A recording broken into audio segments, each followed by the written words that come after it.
Yo, what up, youth man? It's your big bro Keith, and we appreciate you pulling up to the channel. If you're new to it, make sure you click that subscribe button. And if you've been rocking with us for a little bit, we welcome you back, man. You look good. I hope you feel good. I hope everything about you is good.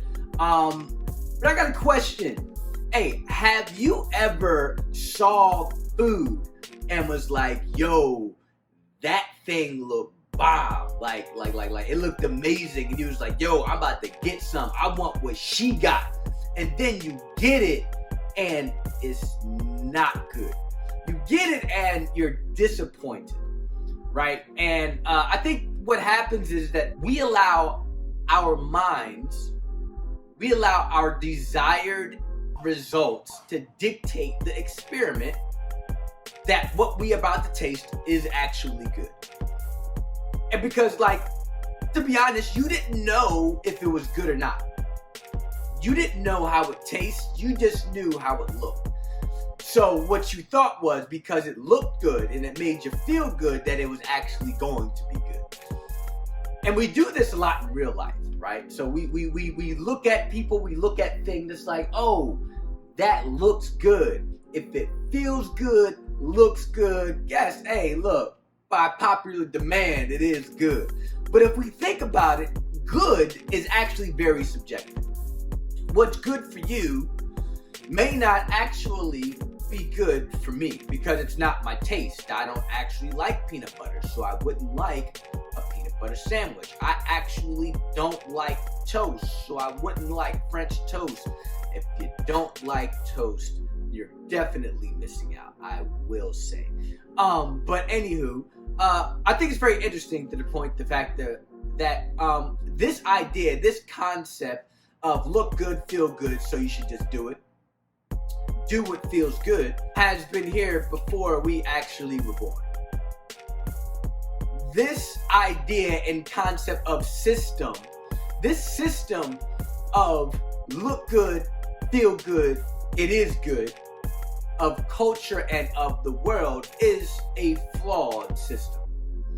It's flawed because, like I said before, it's subjective. So if we are to go with this idea, if we are to agree with this system, if it looks good and it feels good, you should probably do it, then we have to commit the whole way. Now, the reason why I said we have to commit the whole way is because we can't pick and choose when to do something only when it's convenient for us. The beautiful thing about God and about how he operates is that he actually sees the bigger picture. And what happens is when we dive into what culture says, what the world says, if it looks good, it feels good, it must be good, we are actually doing this. We are doing this thing called tunnel vision. We're putting blinders on. And so what happens is it's focused on this goal, but we seem to miss the big idea. And the beauty about the gospel is that it benefits everybody. The beauty about what God says is the right thing or the wrong thing to do actually benefits everybody. And you're like, well, Keith, well, how does it benefit everybody? Because you just said that good is subjective. And here's the thing. You, me, would never know what good is unless we were told and experienced that it was good. So therefore, in order for us to know what good is, we first have to be told what good is by the person or being who made good.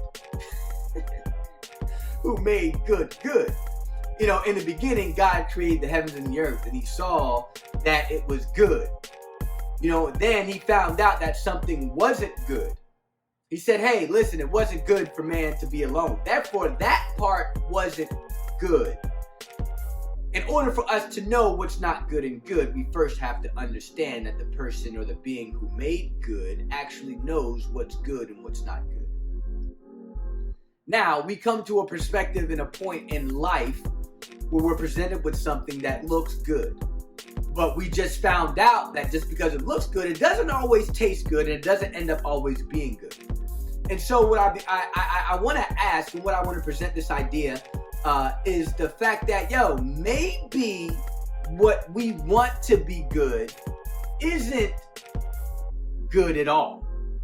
If we want to be honest, we actually rationalize our bad to make it good. And here's the thing. I want to give us an example. My mom baked cake, right? And look, she said, hey, look, don't touch this. We're going to have it for dinner later on as dessert. And we're like, okay, cool. But you keep looking at it and it looks real good. It looks real tasty. You don't know that it's good because you haven't tasted it yet. But you smell it and you're rationalizing that, yo, this is going to be great. So we begin to look and dive a little closer.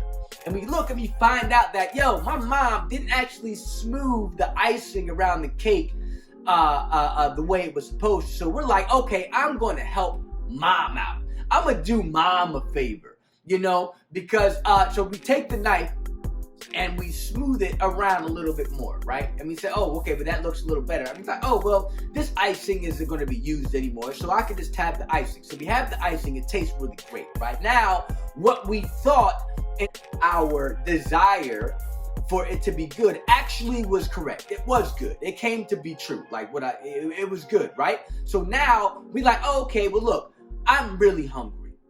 My mom wouldn't want me to starve now, would she? She wouldn't want me to get sick now, would she? So therefore, because I know that my mom wouldn't want me to get sick or want me to go hungry, she definitely didn't put into account this idea, this rationalization that I have put. So I take a slice of the cake. My mom sees me take the slice of the cake and she sees me put it in my mouth. She gets upset. She tells me to go to my room and I can't have any cake and I have to leave the slice that I was about to eat. So here's the point. We will rationalize anything to make it benefit us.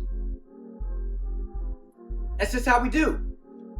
You know what I'm saying? When I think about flirting, right? I can rationalize my flirting to get what I want.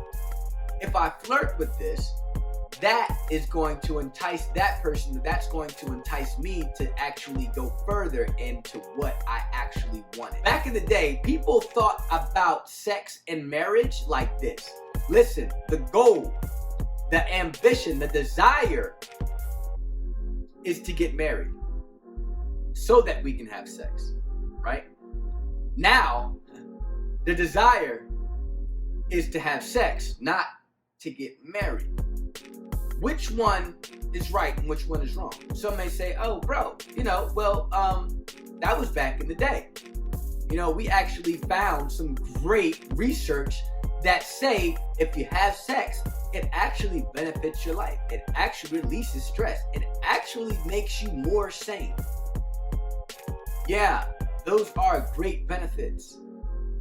But I think sometimes we tend to miss out on the casualties that will be left behind if we go strictly on that alone. In Genesis 3, Eve says that, look, she was looking at this fruit, right? And she said, oh, listen, it looks good for food. It looks pleasing to the eye. And also, it's going to benefit me for more wisdom. So what did she do? She took it and she ate it. And I think that we can all relate. Because she had a desire and she allowed her desired goal to dictate how she was going to move in her experiment. She didn't know if the fruit actually tastes good. And what happened was, after she ate the fruit, she found out that it wasn't as good as she thought. It wasn't as good as what she was told. Because here's the thing. Good is subjective unless our definition and our perspective of good comes from the person who actually made good. I want to know who you getting your perspective from. Look, I know it's hard because, we be flirting and things be going a little crazy and we be feeling real good. And if it feel good, we going to do it because that's just how we wired. You know what I'm saying? So I can relate a lot. But I do want to propose the question, who we flirting with? Because little do we know, we think we flirting with something that's good, but we actually flirting with the devil. Yeah, I love this song by his name was Aha Gazeli, and he has an EP with another guy. I think his name is Espargo. I forget his name, but it's called Soul Ties, right? He said, yo, I can't lie. I like it when the devils please me. You know what I'm saying? So what I do is I kick him out the front door, like, yo. So he's like, yo, I kick him out the front door, but then I open the back door. Yo, let's be honest. We love how they please us. So I got to ask the question again.